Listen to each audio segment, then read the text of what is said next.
Le soleil n'avait pas encore atteint son zénith quand le drame s'est noué en plein cœur de la capitale. Le bitume chaud aux abords de la cathédrale Notre-Dame des Victoires de Yaoundé a été souillé par le sang d'un homme. Charé Ibrahim, 42 ans, chauffeur de taxi et père de famille, est tombé à jamais sous le regard impuissant de passants médusés. L'homme, qui exerçait depuis plusieurs années dans la capitale, aurait eu une violente altercation avec deux jeunes hommes rôdant fréquemment dans cette zone très mouvementée.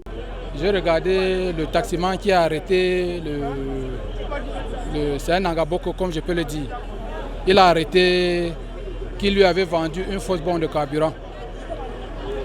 Il m'a dit, parce que je lui ai demandé, il m'a dit qu'il lui avait vendu une fausse bombe de carburant.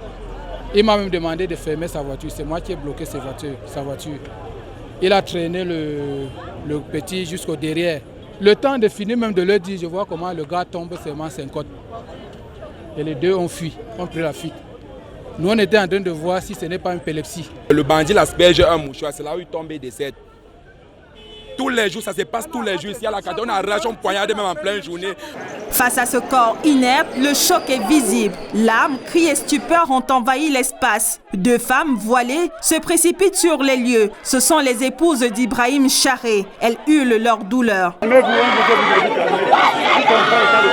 Nous sommes dépassés, complètement dépassés. C'était l'agression avec le couteau, quoi, peut-être avec les armes. Maintenant, ils ont changé le système. Avec le mouchoir, avec la drogue toxique. On ne sait pas comment le gouvernement peut nous aider par rapport à cette situation, nous les taximans.